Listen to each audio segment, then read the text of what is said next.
महत्व, बुद्धि और कॉस्मिक इंटेलिजेंस ये कॉन्सेप्ट मर्म योगा और आयुर्वेद में काफी इम्पोर्टेंट माने जाते हैं। सबसे पहले हम जानते हैं कि महत्व, बुद्धि या कॉस्मिक इंटेलिजेंस क्या है। महत्व यानी ग्रेटेस्ट, सबसे बड़ा, या हम इसे डिवाइन माइंड कह सकते हैं। महत्व से विवेक का बीज उत्पन्न होता है हम सभी के अंदर, और यहाँ तक कि कॉस्मिक के हर एलिमेंट में विवेक का जो बीज है वो महत्व के कारण ही होता है। महत्व पूरी सृष्टि का बीज है और ये पुरुष के प्रत्यक्ष रूप में प्रकाशित होता है। हम कह सकते हैं ये पुरुष के प्रकाश या शुद्ध चेतना के मध्य से कार्य करता है। वेदों के अनुसार ब्रह्मांड की शुरुआत महत या ब्रह्म ही था। वह सर्वज्ञानी और सर्वशक्तिमान है। महत ने ही अपने विचारों से ही सृष्टि की रचना की। अगर इसको हम वैज्ञानिक दृष्टिकोण से समझें तो बिग बैंग थ्योरी क्या कहती है, एक पॉइंट से ही पूरे ब्रह्मांड की रचना हुई। पर महत्व को समझने के लिए आपको आध्यात्मिक दृष्टिकोण की जरूरत है। उदाहरण के लिए जैसे हमारा दिमाग हमारे शरीर को चलाता है, वैसे ही महत्व ने इस पूरे ब्रह्मांड को बनाया और चला भी रहा है। इसको समझने के लिए हम वैज्ञानिक दृष्टिकोण से एक और चीज ले सकते हैं जिसे हम डार्क मैटर कहते हैं। डार्क मैटर पूरी सृष्टि में हर जगह मौजूद है, ऐसा बहुत से वैज्ञानिक मानते हैं। लेकिन डार्क मैटर को हम देख नहीं सकते,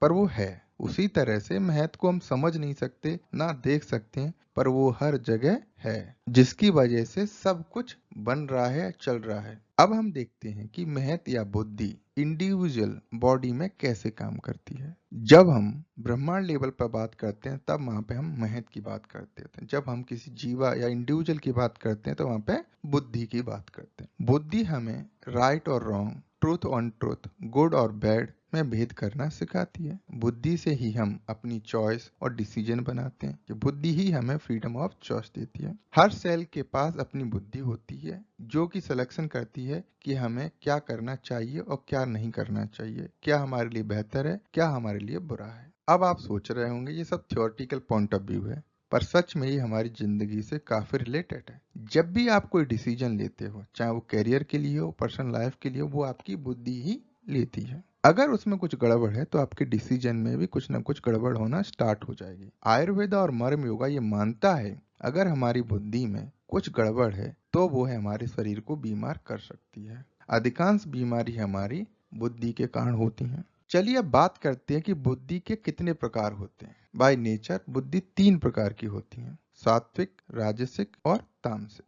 सात्विक बुद्धि को हम कह सकते हैं कि एक बुद्धिमान बूढ़ा व्यक्ति जो हर काम को संतुलित, सामंजस्यपूर्ण और शांतिपूर्वक तरीके से करता है। सात्विक बुद्धि स्थिर और शांतिपूर्ण व्यवस्थित तरीके से काम करती है। राजसिक बुद्धि एक बहुत सोचने वाला व्यक्ति जो हर तरह की बात सोचता रहता है, और इसको ऐसे भी समझ सकते हैं कि ऐसा बच्चा जो हमेशा ऊर्जा से भरा हुआ है पर भावुक भी है। वो हमेशा जोश में भरा रहता है लेकिन कभी कभी जल्दबाजी से बिना सोचे समझे काम कर लेता है। वो राजसिक बुद्धि का उदाहरण। तामसिक बुद्धि एक आलसी व्यक्ति की तरह है जो कुछ नहीं करना चाहता। वह अहंकार से भरा हुआ है, गलत जानकारी उसके पास है और वह गलत जानकारी को सही करना नहीं चाहता क्योंकि उसमें अहंकार बहुत है। इस वजह से वो जितने भी निर्णय लेता है वो अहंकार की वजह से लेता है। इसलिए अपनी बुद्धि को सात्विक बनाना बहुत जरूरी है ताकि हम फिजिकल और मेंटल हेल्थ को सही रख सकें। मर्म योगा और आयुर्वेदा के प्रोस्पेक्टिव से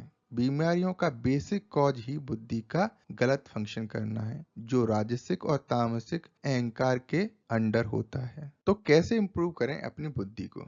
चिंता मत कीजिए, इसके बहुत से उपाय हैं। आप मेडिटेशन, योगा और एक हेल्दी लाइफस्टाइल से काफी हद तक अपनी बुद्धि को इंप्रूव कर सकते हैं। आयुर्वेदिक हर्ब भी मदद कर सकते हैं, पर याद रखना है कि हर इंसान एक अलग है, तो उसके लिए एक सही हर्ब का मालूम करना सबसे जरूरी है। मर्म योगा और आयुर्वेदा इस चीज पर बहुत जोर देते हैं कि हर व्यक्ति की जरूरत के अनुसार उसको योगा और आयुर्वेदिक का ट्रीटमेंट देना चाहिए। इन सब के बारे में हम एक एक करके डिटेल में बात करेंगे आने वाले वीडियो में, जिससे आपको एक सिस्टमेटिक नॉलेज मिल सके मर्म योगा और आयुर्वेदिक के बारे में। आयुर्वेदा और मर्म योगा हमें बुद्धि को कल्टीवेट करना सिखाता है ताकि हम अपनी माइंड और बॉडी को सही तरीके से यूज कर सकें। Stay healthy, stay happy. मिलते हैं आपको अगली वीडियो में।